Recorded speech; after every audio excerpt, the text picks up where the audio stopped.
Salve, salve galera, sejam todos muito bem-vindos. Aqui quem fala é o JP Baraça, criador do canal Finanças de Sucesso, e hoje nós vamos falar sobre inflação e taxa de juros. Mas antes, peço para você, deixa aqui sua inscrição, é muito importante para poder ajudar o canal a chegar para mais pessoas e para o YouTube entender que você gosta dos nossos vídeos e que você vai ser avisado em primeira mão quando sair. Tá certo? Então vamos começar aqui com uma pequena introdução. O que é a inflação? A inflação nada mais é do que a perda de valor da moeda no tempo. Mas como assim, JP? Bom, imagina que lá em 2010 você chegava para comprar uma Coca-Cola e ela custava R$ 3,50. Hoje você vai comprar uma Coca-Cola, ela tá 12. Dependendo do lugar, R$ 13 reais. Então perceba que isso é inflação. Aí você olha para isso e você fala, tá, mas então a inflação na verdade é o aumento dos preços. Não. O aumento dos preços é a consequência, é o resultado final que você vê. A causa pode ter diversas raízes, mas as mais marcantes são oferta e demanda de produtos, um desequilíbrio entre a curva de oferta e demanda, que pode estar causando um aumento nos preços, e aí consequentemente inflaciona aquele produto, ou um aumento da circulação de oferta monetária, um aumento de crédito na sociedade para a mesma quantidade de riqueza sendo gerada. Então, quando eu tenho muito dinheiro, mas a quantidade de riqueza, de bens, não estão sendo suficientemente equivalentes, nós temos um desequilíbrio. E quando nós temos esse desequilíbrio, nós geramos inflação. Já vou explicar para vocês, para a gente poder entender um pouco mais a fundo como isso funciona.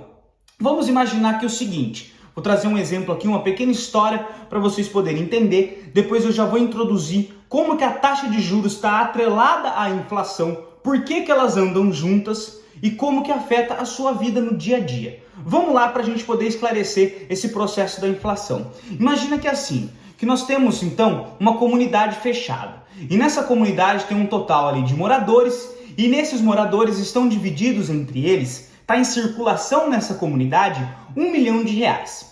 E nessa comunidade eles podem estar ali circulando, até podem estar vendendo, consumindo livremente seus produtos, e aí eles vão estar consumindo carros, móveis, imóveis, bens, todos os bens ali, itens pessoais, tudo eles podem comercializar para aqueles R$ 1 milhão.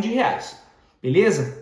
Ótimo. Aí imagina que uma noite misteriosa um homem invadiu essa comunidade e deixou R$ 1 milhão, uma sacola com mais R$ 1 milhão. O que aconteceu agora? Perceba que a quantidade de bens continuou a mesma circulando naquela economia. Porém, a quantidade de moeda dobrou, foi para 2 vezes mais, passaram para 2 milhões. E foram distribuídas para essas pessoas, vamos supor que de maneira igualitária. Todo mundo recebeu ali a mesma quantidade que já tinha, só dobrou a quantidade. Agora, quando essas pessoas passam a ter mais dinheiro em mãos, o que acontece? Qual que é a primeira coisa que acontece? Qual que é o primeiro gatilho mental quando você recebe mais dinheiro? Você já pensa, nossa, eu vou comprar aquilo que eu estava querendo. Então você já começa a gerar um aumento na necessidade de compra. As pessoas querem comprar mais. Elas demandam mais produtos porque agora elas têm um poder de compra maior. Quando eu tenho um maior poder de compra, eu gero essa maior demanda.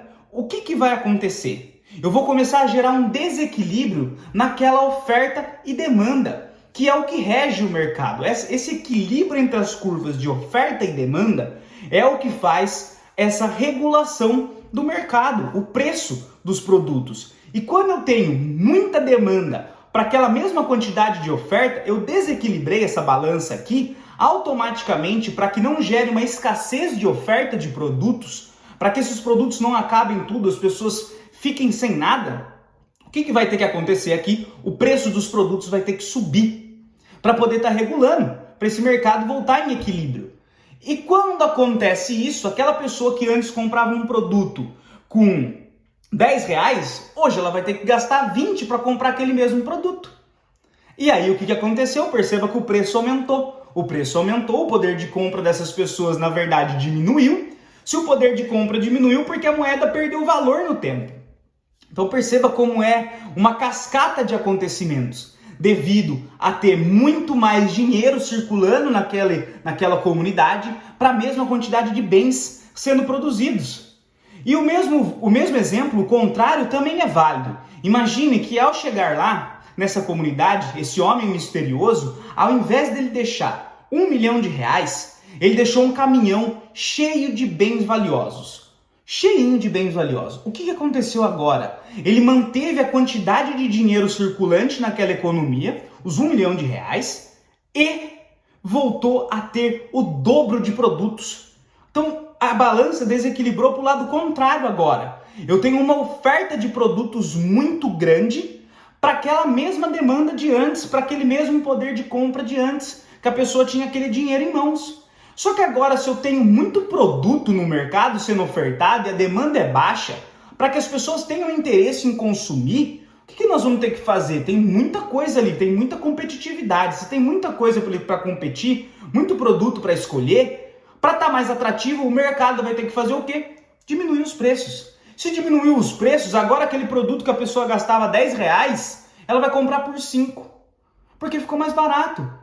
Porque, perceba, é o equilíbrio entre a oferta e a demanda em relação à quantidade de dinheiro circulante na economia, em relação à quantidade de bens produzidos. E o que aconteceu agora? Aumentou o poder de compra daquela pessoa. Com os R$10, agora ela compra 2 produtos. Então perceba que ela ficou mais rica, né? Por quê? Porque teve ali uma inflação controlada, nós tivemos ali um aumento no poder de compra, a moeda se valorizou, né? Então perceba que, não é essa ideia de que o aumento dos preços, na verdade, é ele que é a causa da inflação, ela é errada. O que é a causa da inflação é todo esse cenário por trás, quando a gente fala de oferta e demanda de produtos, quando a gente fala de circulação monetária, é tudo isso que vai estar causando a inflação. Tá, mas beleza, JP, eu entendi. Mas como que eu trago isso para a realidade? Vamos trazer para a realidade, então. Nessa comunidade, imagine que a comunidade é a sociedade, tá? Nós somos a sociedade. Ali, o homem misterioso é o governo.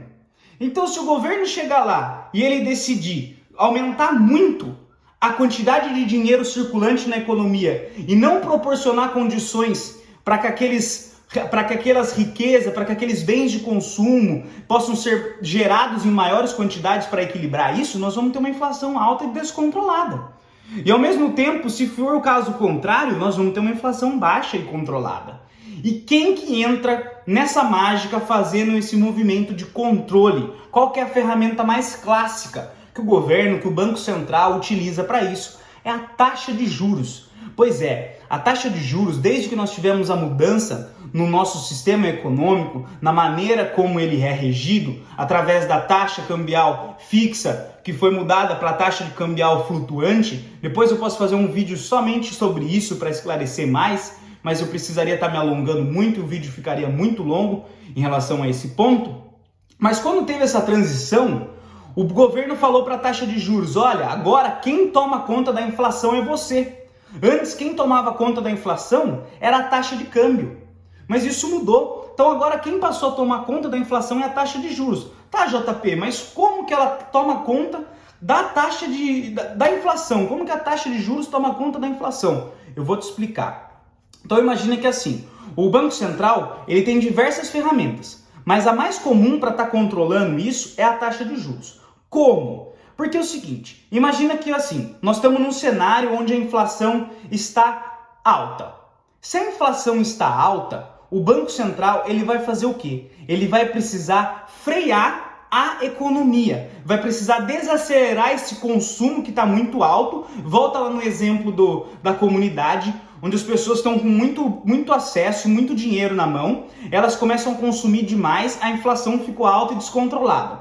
O que o Banco Central vai fazer? Ele vai aumentar a taxa de juros. Quando ele aumenta a taxa de juros, o que acontece automaticamente? Os juros sobre empréstimos ficam mais altos. Se os juros sobre empréstimos ficam mais altos, nós temos uma maior dificuldade para a população conseguir crédito extra, além daquilo que já está sendo a renda dela.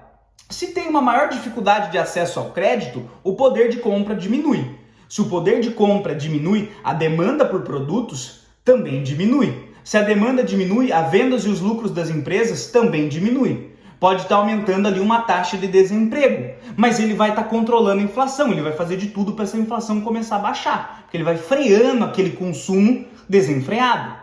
Ao mesmo tempo, vamos supor que a inflação está controlada, está tranquila e o governo quer acelerar, quer dar mais gás nessa economia. O que ele faz?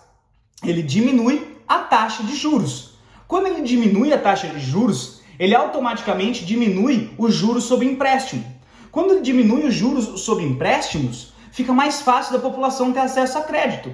Quanto mais acesso a crédito, maior o poder de compra. Quanto maior o poder de compra, maior a demanda por produtos. Quanto maior a demanda por produtos, aumentam as vendas e os lucros das empresas. Está gerando mais. Vai diminuir a taxa de desemprego, mas vai começar a aumentar a inflação. Então perceba que é sempre uma briga, ali é sempre uma batalha para poder estar encontrando um meio termo entre essa inflação que está sendo gerada e a economia, o poder de compra da sociedade, como é que o mercado está quente, está devagar. Então é sempre através disso. E o Banco Central vai se basear em quê? Na taxa de juros.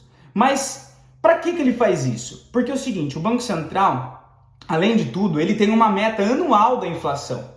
Então perceba que antes da taxa de juros, o ponto dele é a inflação. E quem impõe essa meta anual da inflação é o Conselho Monetário Nacional. O Conselho Monetário Nacional, todos os anos, impõe uma meta da inflação. É um órgão dentro do Banco Central. E o Banco Central vai ter que olhar para essa meta, vai ter que olhar para a realidade do momento e vai ter que falar, ok, nós vamos ter que fazer esse tipo de medida agora. Ou nós vamos ter que fazer aquele tipo de medida agora. E aí ele vai usar as ferramentas que ele tem à disposição para poder estar controlando e tentar chegar mais perto da meta do momento. Agora nós estamos passando por um cenário do quê? Que nós estamos com uma inflação muito alta. E, consequentemente, você já percebeu que a taxa de juros aumentou bastante, os juros sobre empréstimo aumentou bastante, que o mercado está dando uma desaquecida, porque a inflação ficou muito alta. Então é isso que acontece. É a razão, são essas as razões de ter inflação e esse é o motivo da taxa de juros ser o responsável por controlar a inflação. Então, espero que você tenha gostado desse vídeo. Caso tenha alguma dúvida sobre inflação, sobre taxa de juros, deixa aqui nos comentários que eu vou ler todos e vou responder. E nos vemos no próximo vídeo. Um forte abraço!